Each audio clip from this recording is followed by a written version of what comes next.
take the facts of our existence for granted, unaware that they are merely a thin veneer of desperate self-delusion, covering a vast cosmos of madness and horror. All too often, the stars are right. In Night Springs. Tonight's episode, a family occasion. Journalist Alvin Derleth's trip to study the local customs of an insular community in Night Springs has been less than successful. Until tonight. Well, I'm glad you changed your minds about this. Ancient customs, local mythology. My editor loves this kind of stuff. Well, Mr. Derleth, we don't want to feel like we're on exhibition.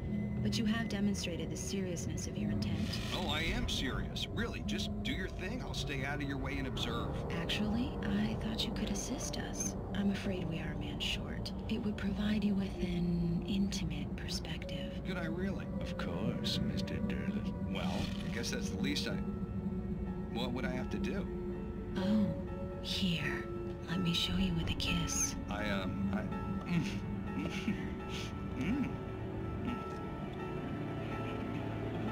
What did you...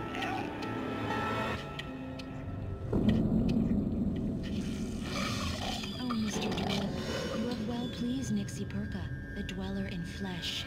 Your body shall host 1,000 young, and all shall be glory.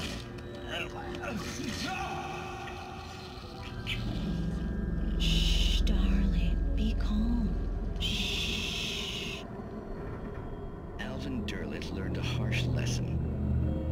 If you go looking for mythology, it may come looking for you. And such quests always bear fruit. In Night Springs.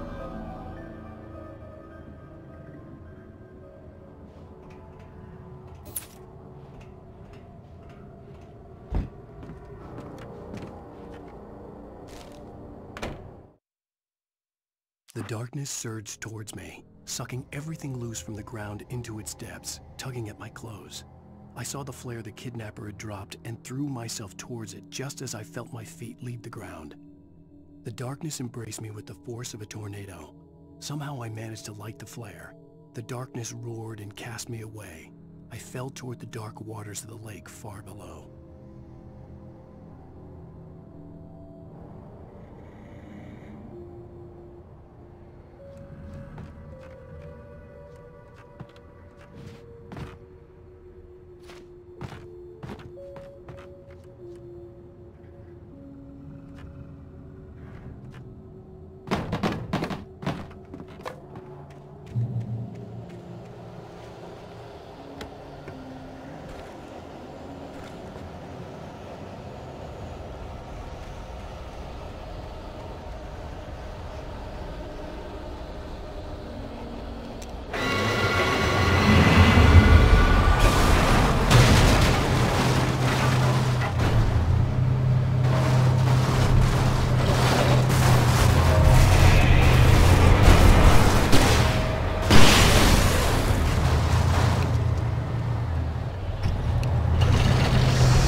never been this glad to see the sunrise. I had a couple of hours to get to the coal mine.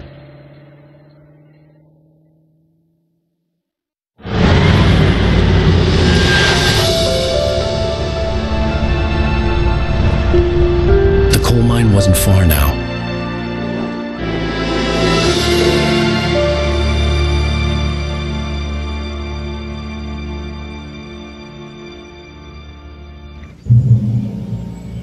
Today, I would meet the kidnapper, and he would give me Alice. I wouldn't give him any other choice. A drowning man will clutch at a straw.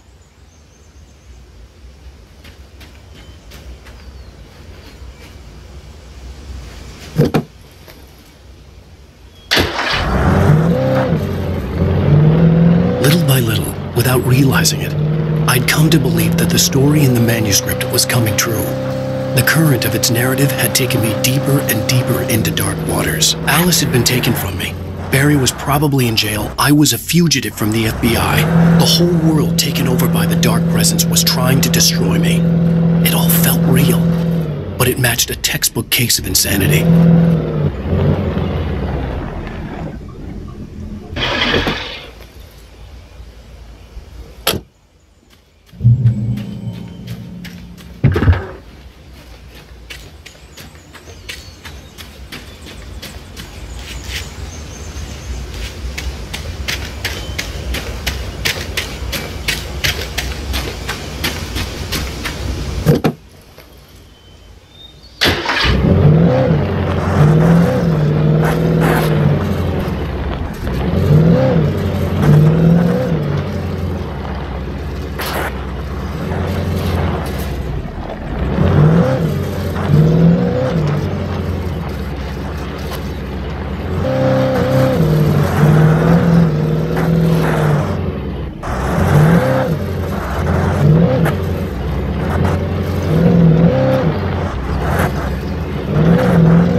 This is Pat Main, and you're listening to KBF-FM. Folks, I want to apologize for kind of abandoning you to that looping music track last night, but I was detained.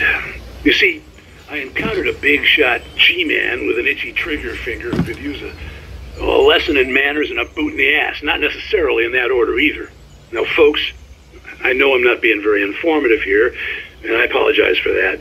I really should just keep quiet, but I'm just so peeved right now, because some people just shouldn't be carrying badges. And I'm just glad that our Sheriff Breaker was there to straighten things out. And if someone I met last night is listening, let me just say, I'm sorry if my mouth got you in trouble. I'm pretty sure you're not the bad guy here. Godspeed, son. I hope you know what you're doing. Now, on a lighter note, I'll be talking to Dr. Nelson all morning. But first, a little music.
For Mott, spying on the writer on the ferry had been a disappointment.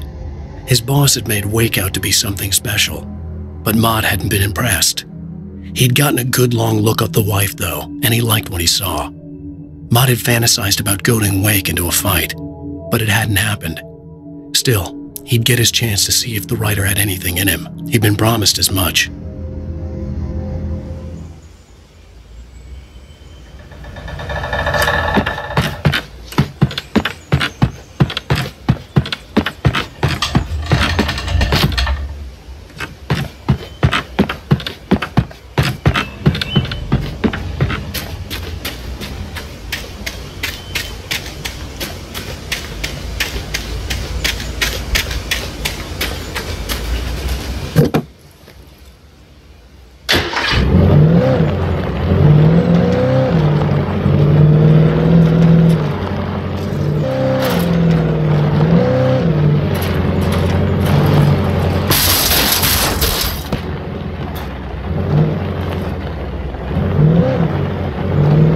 I was early.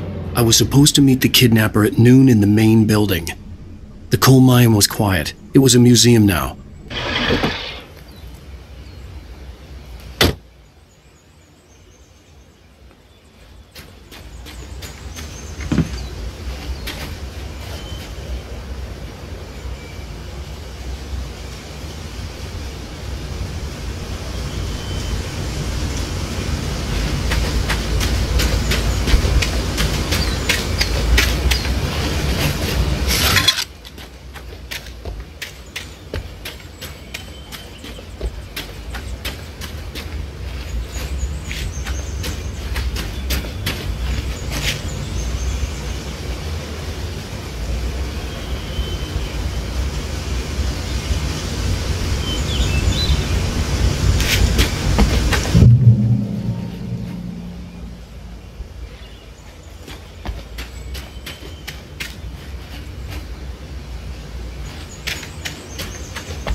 With Nightingale gone and the night wind blowing in through the broken studio window, Maine stared at Sarah. The sheriff looked away. Maine's voice shook with barely controlled anger. That boy's doing more drinking than thinking. I hope you know what you're doing, Sarah. He's got a sickness in his eyes. You take my word for it. He wants Wake for a reason, and it's not for anything good.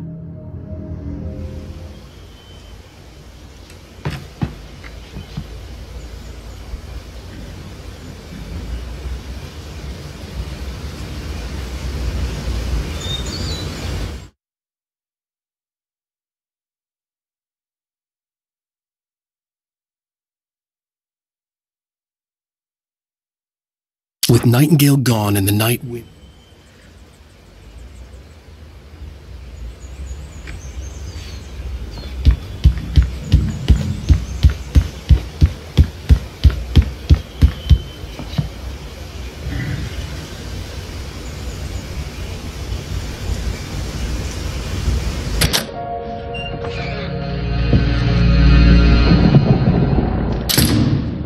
I didn't want to go outside. Cops had to be looking for me. The noon sun turned the place into a sauna. The day dragged on.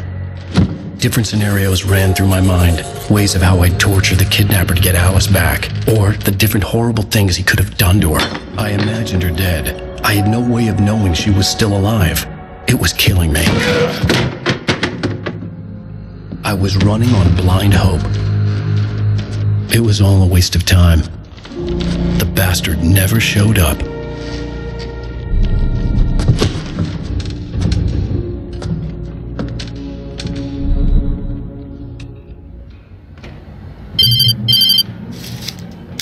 Wake! Where the hell are you? Change of plans. You know where Mirror Peak is? It's a big mountain north of where you are. You follow the path from the mine, you can't miss it. There's a lookout point there. I'll be waiting. I'm through being jerked around by You you. want to see your wife alive? Because if you do, you better watch what you say to me. Do we understand each other? I want to talk to Alice. Yeah, and I want the manuscript. Don't keep me waiting. waiting, Wake. Hello? Hello! Ah! I'm gonna kill him! I had to get to Mirror Peak.